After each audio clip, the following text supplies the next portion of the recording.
안녕하십니까. 진로진학의 나침판의 신동호입니다. 오늘은 제가 코비드-119 코로나 바이러스 때문에 학교가 거의 한 달 이상 연기가 되었었죠. 정부가 추가로 더 연장할지 말지에 대해서 고민하고 있다고 하는데, 참 정부도 굉장히 고민이 많을 것 같습니다. 우리가 어쨌든 경제적인 동물인데 참 여러 가지가 너무 많죠. 뭐 학원도 뭐 당연히 사업이 안 되니까 학생들을 이 수강이 안 되니까 월급도 못 주게 되고, 또 뭐 한 달이야 참을 수 있다고 하지만 가만히 생각해 보면 또 관련된 직업을 갖고 계신 분들이 굉장히 많아요. 학원 옆에 호떡집도 안 될 거고, 떡볶이집도 안 될 거고, 또 얼마 전에 한 뉴스를 보면 그 시금치 농사 짓는 분도 시금치 다 자라서 버려야 될지도 모르겠습니다. 그러니까 이게 관련된 것, 뭐 그것뿐만이 아니라 꼭 학생뿐만이 아니라 뭐 거의 모든 산업에 직접적인 영향을 끼치고 있습니다.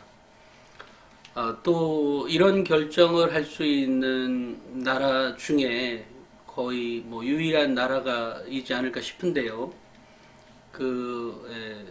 계약을 해도 좀 무방하려면 이렇게 막 이런 상승 곡선이 아니라 꺾어진 곡선에 있는 나라에서만 가능한 얘기이기 때문에 한국 정부도 정말 고민이 많을 것 같습니다. 이게 오르냐 저게 오르냐. 또 계약을 해서 싱가포르에 있는 한 유치원에 어쨌든 감염자가 발생이 된 일이 있죠. 그러니까 이런 거를 생각해 보면 또 그런 면이 있고, 또 아이들이 통제가 원활하지 않죠. 뭐 저희 어렸을 때 그 고등학교 2학년, 제 기억으로 고등학교 2학년 때라고 생각이 듭니다만, 오음이라는 게 있었어요. 오음, 이렇게 뻘쏙뻘쏙 나와 있는 이런 게 있었는데, 당시에 그것을 이 볼펜 자국, 왜 저렴한 거 있지 않습니까? 모나미 볼펜. 예전에, 요즘에 비싸기도 합니다. 어찌됐건 그 모나미 볼펜에 막 이렇게 쑤셔가지고 빨갛게 만들어 놓고 나서 좀 자국 좀 어느 정도 없어지고 나면 뭐 찾아가서 놀겠다고 이렇게 한 기억도 있습니다. 저는 시도해보다가, 제가 시도하다가 저는 결국은 뭐 안 한 것 같긴 한데, 어찌됐건 그랬습니다. 또 어제 누군가하고 얘기를 하다 보니까, 한 학원장하고 얘기를 하다 보니까, 자기는 부산 출신인데, 부산에 왜 태풍이 이렇게 오면, 그 오전만 하고 이제 아이들을 학교로 이렇게 집에 일찍 가서 기다리라고 합니다. 예전에 이제 창문들이 뭐 흔들 거리잖아요. 가만히 있어도 약간의 바람만 해도 흔들 거리는데, 워낙 강풍이 오면 창문이 유리가 깨지면 아이들이 이제 학교에서 피해가 있을까봐 일찍 학교를 보내놓으니까 애들이 또 3, 3, 5 모여서 동백섬에 가서 파도가 그냥 쫙 치면 정말로 멋있지 않겠어요? 평소에는 고요한 바다가. 그러니까 그 멋있는 거 찾아가가지고 와 하고 뭐 이랬다는 거예요. 그래서 참 애들 통제가 쉽지가 않다. 그렇기 때문에 정부의 고민이 많을 수밖에 없는 거죠. 아무리 조심을 해도 또 조심을 해도 역시 또 이제 그런 게 있고. 다만 이제 한 가지 기대할 것은, 우리가 요즘에 이제 코로나 바이러스 사태 때문에 여러 가지 어쨌든 한국의 어떤 시민 의식들이 많이 회자가 되고 있죠. 전 세계 뉴스에서도 자주 접하게 되는데요. 그런 이유가 몇 가지가 있습니다. 예를 들면 한국의 촛불 문화가 있죠. 정말 어느 나라도 할 수가 없는 그런 겁니다. 그죠? 그것은 이제 시위 문화의 발달도 있었다고 하지만 그냥 발달했겠어요? 거기에는 받쳐진 어떤 문화가 있는 거죠. 그런데, 얘기하다 보니까 이 얘기를 본격적으로 하게 되네. 네. 어찌됐건 이제 시위가 그렇게 촛불 하나하나가 모여서 어쨌든 촛불 혁명이라고 부를 만큼 정권을 바꿨으니까요. 그런 문화가 있죠. 그리고 그런 사람들이 다 가고 난 다음에도 여전히 그 자리는 뭐 누군가가 남아서 몰래 버렸던 뭐 담배꽁초가 있다라면 그런 것도 주었을 거고요. 뭐 휴지가 있었다면 어찌됐건 뭐 자기도 모르게 흘러버린 휴지도 있을 테니까요. 실제로 버린 휴지도 있고. 그것을 다 정리하는 이제 그런 문화를 갖고 있죠. 이거는 뭐 전 세계적으로 볼 수가 없습니다. 마침 이번에도 정부의 어쨌든 투명한 정보 공개와 또 신속한 그 일처리로 인해서 어쨌든 국민들은 안심할 수 있었죠. 이제 그러면서 결국은 사재기와 같은 현상이 없었습니다. 물론 평소보다는 좀 더 많이 구매한 고객 사람들도 있었을 거예요. 하지만 그것은 우리가 이제 온라인 쇼핑이 워낙 발달해 있었으니까 특정 물품의 경우에는 뭐 한 조사 통계를 보니까 한 35% 정도는 사람들이 이럴 때 한 뭐 30% 정도는 다 35% 정도는 더 사더라 라고 그래서 뭐 물량을 미리 비축해 있었다든지 뭐 이런 얘기들이 있습니다. 그러니까 일반적인 오프라인 매장에서의 어떤 사재기가 없었던 거죠. 그 다음에 뭐 35% 정도라면 사재기라고 표현할 것도 없죠. 조금 더 많이 공급을 해주면 되는 거니까요. 어쨌든 이런 것들이 정부의 어떤 투명한 정보 공개 때문에 나왔던 거죠. 그리고 그것을 국민들은 뭐 신뢰했던 것이고요. 그러니까 전 세계가 사재기 할 때도 이제 그런 게 있었던 거죠. 마찬가지로 이렇게 될 수 있었던 저는 또 다른 힘은 교육에도 있다고 생각을 합니다. 물론 최근에 뭐 영국에서 유학한 학생이라든지 또는 미국에서 유학한 학생이 와서 자기가 코로나 바이러스의 양성인지 음성인지는 모르지만 적어도 어쨌든 기침도 하고 열도 많고 이러면 그것을 알고 제주도 여행을 안 했어야 되는데, 그리고 자가격리 내지는 빨리 진단을 받았어야 함에도 불구하고 그렇게 안 한 사례가 있죠. 그러니까 그것은 이제 그 사람이 갖고 있는 어떤 뭐라고 하죠? 시민 의식이라고 하는 게 실종이 된 거죠. 그러니까 아이는 그렇다고 한다 할지라도, 아이가 아무리 가고 싶었다고 한다 하더라도 엄마가 제어를 해줬든지 또는 뭐 아빠가 해줬든지 이렇게 했어야 하는데 이제 그러지 못했던 문제인 거죠. 근데 이제 전반적으로 놓고 봤을 때 한국의 교육은 굉장히 웬만하면 대학을 뭐 예전에 우리 학부모 세대는 잘 모르겠지만 또 학부모 세대보다 조금 더 나이 먹은 세대들도 마찬가지지만 일단 이제 많은 수가 대학을 갑니다. 그러니까 최근의 통계는 뭐 68, 9%가 가는 거고요. 이전에는 73%까지도 죄송합니다. 73%까지도 대학을 가기 때문에, 물론 뭐 전문대까지 다 포함해서요. 그렇기 때문에 사실은 어떤 이제 그렇게 교육을 받았다는 것은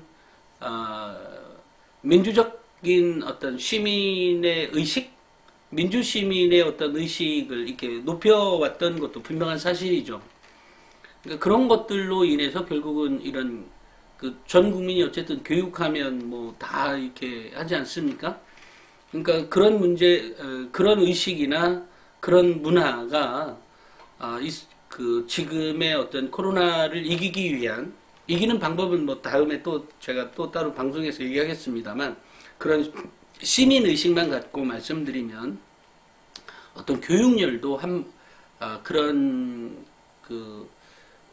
이 코로나 바이러스를 이기는데 좋은 효과가 있었지 않았을까라는 생각이 듭니다. 뭐 미국이나 얼마 전에 미국의 이 트럼프 대통령이 한 방송에서 뭐 어떤 거가 뭐 도움이 되더라. 코로나 바이러스를 잡았다. 그래서 그 어떤 백신을 개발을 뭐 거의 효과가 있다. 뭐 이런 식으로 어쨌든 얘기를 했는데, 미국에 이제 그 TV를 보던 한 시민이 가만히 생각해 보니까 그 물고기 주는 밥에도 있는 그 뭐라고 하죠? 그 재료인데 아니 그런 성분인데 그래서 이제 그 성분을 먹었다는 거죠. 그리고 이제 죽었습니다. 이런 일들이 있죠. 물론 뭐 저는 뭐 트럼프를 남북 문제 우리나라 남북 문제 빼고는 뭐 거의 다 좋아하지 않습니다만 어찌됐건 그런 의식 물론 뭐 그러니까 결국은 이런 거죠. 한마디로 얘기하면 대학의 진학률이 그다지 높지 않습니다. 미국은. 그러니까 그런 의식들을 그 다음에 일본도 마찬가지입니다. 따지고 보면 일본도 대학 진학률이 35% 예전에는 뭐 30% 조금 넘었고요. 31, 2%. 요즘이야 좀 더 많이 증가가 돼서 35% 정도라고 알고 있거든요. 그러니까 대학 진학률이 많이 낮습니다. 근데 한국은 그에 반해 70% 정도가 대학을 가고 있죠. 근데 대학을 간다 안 간다의 어떤 기준에 모든 기준점이 있다고 말씀드리는 것이 아니라 그만큼 시민의식이 생성될 수 있는 시민의식이 어느 정도 있는 사람을 양성할 가능성이 높은 거죠. 그렇다 그래서 뭐 모든 사람이 다 그렇다 이런 거 아닙니다. 그런 거 아니지만 일반적으로 그럴 수 있는 가능성이 더 높은 거죠.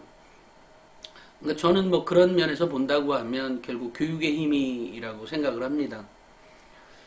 얘기를 하다 보니까 이 얘기를 시작을 해서 이 얘기가 한참 걸린 것 같아요. 어찌됐건 제가 생각할 때는 그 학교의 개학 문제 정말로 쉽지 않은 문제이고 그런 문제에 있어서 저는 한국이 이 교육에 대한 문제 그러니까 학교를 개학할 거냐 말 거냐도 제일 먼저 결정한 어떤 도시국가를 제외한 제대로 된 좀 나라에서는 한국이 어쨌든 많이 꺾여 있는 상태이고 또 그런 것들이 확진자가 외국에서 들어온 인원 때문에 약간의 문제가 있지만 어쨌든 한 4, 50명 정도 요즘에 지난번에 50몇 명까지 떨어졌다가 최근에 보면 한 100명까지 104명 뭐 이런 식으로 있는데 그 중에 한 3, 40%는 그 외국에서 이제 들어온 사람들의 것이라 그래요. 그렇다고 한다면 지금 학교 개학을 안 해서 나왔던 문제가 워낙 많죠. 제가 이제 입시 문제는 따로 얘기를 하겠습니다만 굉장히 많습니다. 그러니까 그런 꺾여진 나라에서 선제적 대응을 좀 해줘야 되지 않을까 이런 생각을 갖습니다. 물론 이 코로나 바이러스가 백신이 개발되기까지는 어쨌든 그 시간이 얼마나 걸릴지 몰라요. 그렇다고 1년 내내 학교를 폐쇄하고 온라인 강의만 할 수 있는 것도 아니죠. 너무나 많은 여러 가지가 있습니다. 또 우리가 갖고 있는 시험 제도가 단순히 수능만 있는 게 아니죠. 이런 거기 때문에 학교 개학은 하면서 그것에 대한 적절한 대응책, 사회적 거리두기에 적당한 거리에서 수업을 진행을 한다든지 또는 그럼에도 불구하고 또 학교의 등하교 시간에 어쨌든 열 반응을 봐서 많은 학생은 뭐 어쨌든 못 오게 한다든지 물론 뭐 가정에서도 그렇게 지켜야 되겠지만 학교에서도 이제 그렇게 철저하게 관리를 하고 또 점심 시간도 마찬가지죠. 뭐 별의별 아이디어들이 많이 있습니다. 그러니까 뭐 점심 시간을 한 2시간 정도를 둬서 좀 거리를 뛰어서 밥을 먹게 한다든지 뭐 여러 가지 상황들. 또 마스크의 경우에는 우리가 마스크도 끼지만 가게에 가보면 왜 뭐 있죠? 투명 마스크 있지 않습니까? 왜 침 튀기지 말라고 왜 조리사들 이렇게 해놓는 거. 뭐 이것을 해서라도 또 가격도 2,800원인가? 3,400원인가 이렇게 저렴하더라고요. 그래서 어찌됐건 경제를 이렇게 그런 거 하면서 경제를 돌려가는 게 맞지 않을까라는 생각도 듭니다. 근데 그런 선택을 할 수 있는 유일한 나라가 한국인데, 현재는 매우 그렇지만 정부도 혹시나 만약의 사태에 대비해야 되기 때문에 계약도 또 쉽지 않은 것 같습니다. 그러니까 뭐 별의별 뭐 어떤 교사들에게 찬반 투표를 묻기도 하고 이런 것 때문에 뭐 시끌벅적하기도 합니다. 뭐 이것을 왜 그렇게 묻냐 마냐. 근데 또 안 물을 수도 없는 거죠. 정책 결정자 입장에서는. 또 왜 묻냐라고 하는 그런 교사들의 말도 이해는 됩니다. 그죠? 이해는 할 수 있지만 어찌됐건 뭐 별의별 아이디어들이 있고 그렇지만 이제 코로나 바이러스가 영원히 종식시킬 수 있는 구체적인 방안이 최근 2, 3개월 만에 나올 수 있느냐라고 하는 거에서는 아무도 확답을 못하죠. 그거야말로 뭐 거의 99.999%가 단 한 명도 안 나오게 하고 이것을 잠재울 수 있다. 그럴 수는 없는 거죠. 이런 거를 생각해 본다면 계약을 하면서 조금씩 움직여 갈 수 있는 방안을 찾아야 한다라는 생각을 합니다. 물론 이제 그런 시기에 있어서 지금이 적기이냐, 또다시 2주 후에 적기이냐, 참 결정하기는 어렵습니다. 그렇지만 지금 현재까지 나왔던 안들을 놓고 본다면 지금 정도의 어쨌든 한국이 먼저 선제적 대응을 해서 계약을 해서 움직여 가는 게 가장 전 세계적으로 보면 200개 나라 중에 물론 뭐 쬐끄만 나라들도 있으니까 뺀다고 해도 어쨌든 100 몇 개의 나라들 중에 140, 50개의 나라들 중에 적어도 그렇게 의사결정을 할 수 있는 여건을 갖고 있는 나라는 어쨌든 한국뿐이 없기 때문에 어쨌든 한국이 그런 모델을 해줘야 되지 않을까라는 의견도 있습니다. 그런 생각을 하고 있습니다. 하지만 어쨌든 어느 경우이든 문제는 나올 수밖에 없다라고 생각을 합니다. 오늘은 여기까지 하겠습니다. 감사합니다.